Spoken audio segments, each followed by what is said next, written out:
Hi, YouTube. I thought I'd stop by tonight and talk a little bit about Gnosticism in general, because there's been quite a bit of, I've had quite a few questions, and it's obvious that I'm not clarifying this, and there's been a strategy behind that. I really have been trying to avoid Gnosticism, at least talking about it, but I think it's time to go ahead and try and clear this up as much as possible if I can. Gnosticism is a theological philosophy. It is not a theology by itself. It's a theological philosophy that is a parasite. It is a symbiotic theology. It's a symbiotic philosophy. It's derived from Plato. It's derived from Plato's theory of forms. It's derived from the idea of a barrier between life and death. It's derived from the cycles of death and rebirth.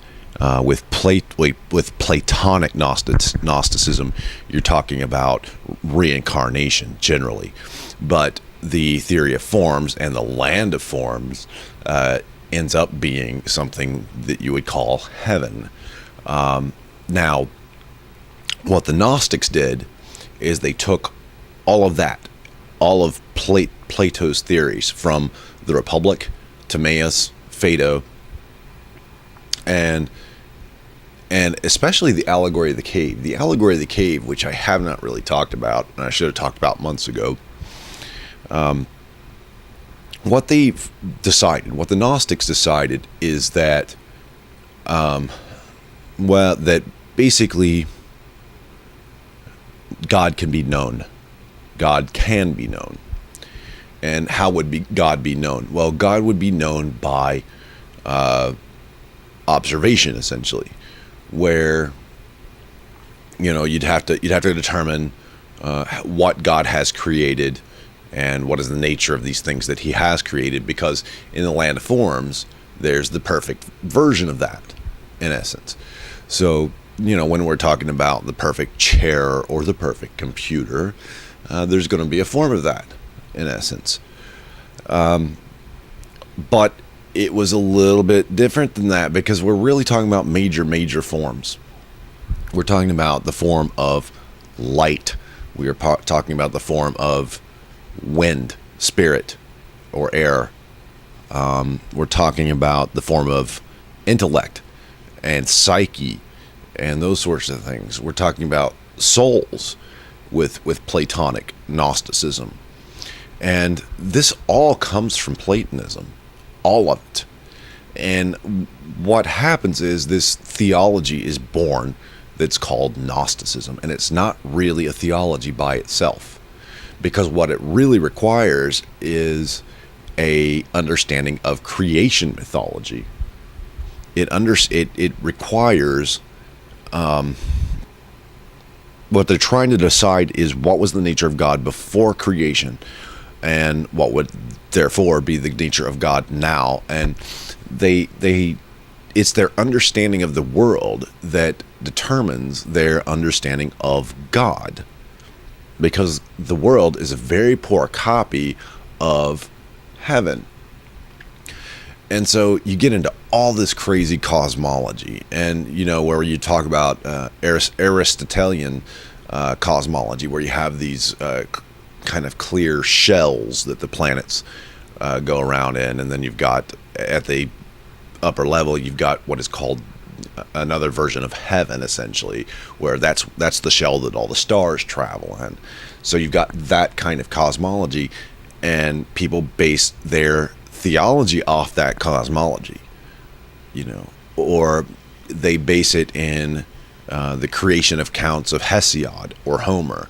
Or in the case of Judaism, they base it in Genesis account. Gnosticism can be Zoroastrian. Gnosticism can be Egyptian. It can be Babylonian. It can be Roman. Gnosticism is literally symbiotic. It's a parasite, and it grabs on to these other things and takes Plato's theory of forms and attaches it to them. So all of these religions that are quite old, a lot of them, end up being rebirthed They end up becoming very, very new and very, very different.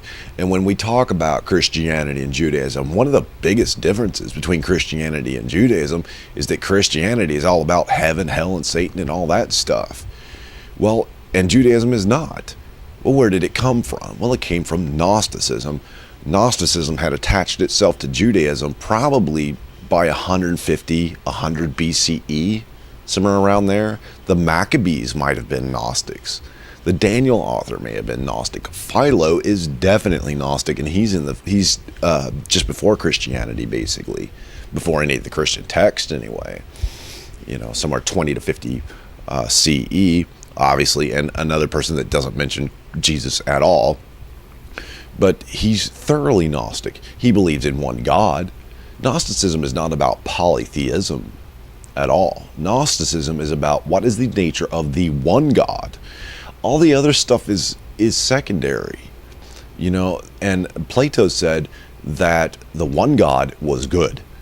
He was the good God.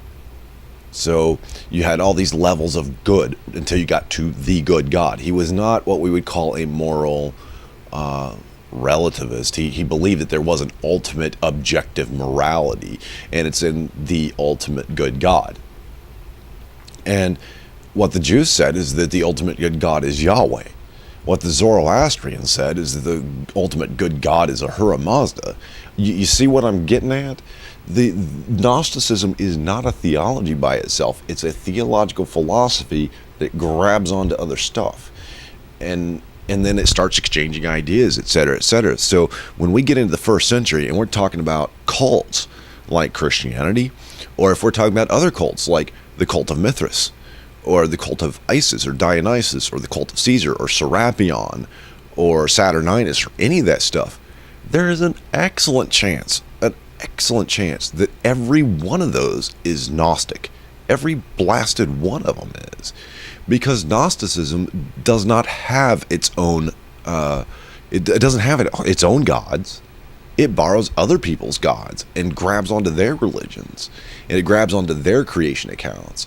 And the way you know the nature of God is through the nature of the earth and through cosmology. So, and when we talk about theory of forms, someone had mentioned polytheism. Well, the polytheism only comes from the forms. That's all it is. And Philo mentions all of these forms in his text on the creation. He's purely Gnostic. He's using Genesis and using theory of forms, Plato's theory of forms, to explain the Genesis account. And it would be bizarre, but he's Gnostic. That's just the way it is. That's theory of forms is Gnostic. When you start talking about heaven is ultimate reality. This is Plato's theory of forms, land of forms. So these ideas didn't even come in. These ideas were not very well understood. Yes, some religions had an idea of the afterlife, but they didn't really know what it was. And even today, Judaism, it's questionable as to whether or not they have an idea of an afterlife or a God, or of Satan or that sort of thing. But Christianity had absolutely all that crap. Where did they get it? Well, they got it from Gnosticism. So, when we talk about John and all that stuff, this is purely Gnostic. Gnosticism does not have to do with polytheism. If it did, then once again, Christianity is polytheistic because it has 3 deities and a hell of a lot of angels. If that's what we're going to start saying, that that it's polytheistic. The very first version of the Trinity was purely Gnostic. It was absolutely Gnostic.